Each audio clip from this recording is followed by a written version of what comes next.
दोस्तों एग्जाम करीब है और अब टाइम आ गया है कि आप सीरियस हो जाएं।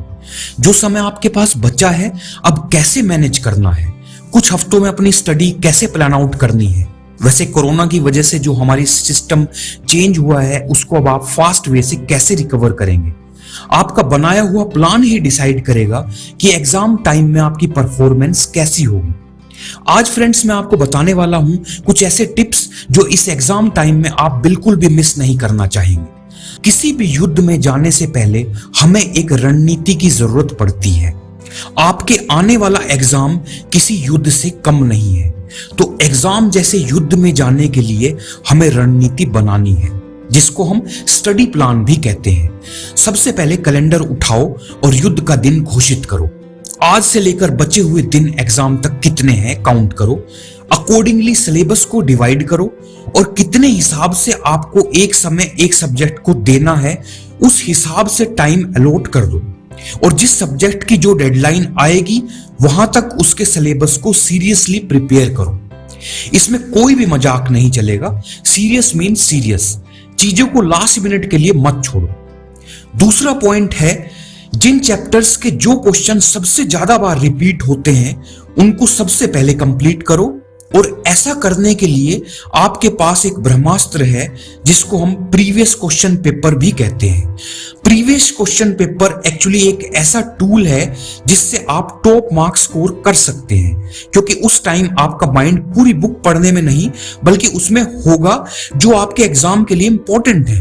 आपका ब्रेन लेस क्राउडेड होगा और आप एग्जाम टाइम में ज्यादा चीजें याद कर पाएंगे। तीसरा पॉइंट है, अगर आपको लगता है कि आप 15-16 घंटे पढ़ोगे और एग्जाम में अच्छा परफॉर्मेंस करोगे, देन यू आर रॉन्ग। इससे आप इरिटेटेड और डिस्ट्रैक्टेड फील करोगे। साइंटिस्ट रिकमेंड करते हैं कि स्टूडेंट्स को थोड़ा टाइम पढ़ना चाहिए और फिर स्लीप ब्रेक लेना चाहिए और फिर स्टडी कंटिन्यू करनी चाहिए, यानी स्टडी स्लीप स्टडी। इसके लिए आप आफ्टरनून में 30 से 40 मिनट के लिए सो जाएं और रात में भी प्रॉपर स्लीप लें, कम से कम 7 घंटे। इसके मल्टीपल फायदे हैं। जब भी आप सोकर उठेंगे आप रिफ्रेश और रिचार्ज फील करेंगे, ज्यादा चीजें याद कर पाएंगे और चीजें याद रखना आसान हो जाएगा। लेकिन यदि आप रात को लेट तक पढ़ेंगे तो माइंड चीजों को फोकस नहीं कर पाएगा और स्टडी मटेरियल भी याद नहीं हो पाएगा। फोर्थ पॉइंट है, यदि आप स्ट्रेस के ट्रैप में फंसोगे तो कंसंट्रेट नहीं कर पाओगे। स्ट्रेस आपकी बॉडी में कॉर्टिसोल रिलीज करता है जिससे ब्रेन के लिए इंफॉर्मेशन याद करना मुश्किल हो जाता है। सो डोंट स्ट्रेस, आप अपनी प्रिपरेशन पे फोकस करें, रिजल्ट की टेंशन मत लें। ये पॉइंट हमें अपनी सफलता तक बहुत इजी वे से ले जा सकते हैं, परंतु आपको बताना चाहूंगा कि सफलता और असफलता के बीच फासला बहुत कम होता है। इसलिए आपको जो मैं बात अब बता रहा हूं इन बातों को विशेष रूप से ध्यान देना है। Number 1, manage your time 5 minutes a day. Means हमें मॉर्निंग में सुबह उठकर उन सब वर्कआउट को एक नोटबुक में लिख लेना चाहिए जो हमें उस दिन करना है। रिसर्च के अकॉर्डिंग जब तक हम अपने काम को नोटबुक में लिखेंगे नहीं तो वो हमारे माइंड में पड़े रहेंगे और वो हमारे वर्किंग सिस्टम को डिस्टर्ब करेंगे। क्योंकि जब चीजें हम पेपर पर लिख देते हैं तो हमारा माइंड बहुत ज्यादा एनर्जेटिक और रिलैक्स फील करता है। सेकंड पॉइंट है, declaration war on procrastination. Means मैं चीजों को टालूंगा नहीं, अब 100% करूंगा। हम ये बोल तो देते हैं पर हमें इसको करेंगे कैसे? हम कोई ना कोई बहाना बना लेते हैं और अपने मन को समझा देते हैं कि ये काम मेरे लिए सही नहीं है। एक्चुअली हम उस काम को टाल रहे हैं। इसको दूर करने के लिए एक इफेक्टिव तरीका यह है कि आप सोने से पहले उन चीजों को प्रायोरिटी वाइज लिख लें जो आपको नेक्स्ट डे करना चाहते हैं। इस काम को करने में हमें 1 मिनट लगेगा और थोड़े दिनों के बाद ये हमारे हैबिट का पार्ट बन जाएगा। रिसर्च के अकॉर्डिंग चीजों को लिखने से हमारे काम को पूरा करने के चांसेस बहुत ज्यादा बढ़ जाते हैं। Feed the machine. जब हमारी बॉडी में एनर्जी लेवल डाउन होता है तो हम चीजों को टालना शुरू कर देते हैं।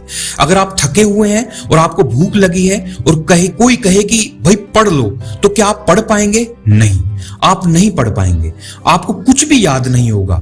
हमें अपनी बॉडी को मशीन समझना चाहिए और इसको अच्छा फ्यूल देते रहना चाहिए।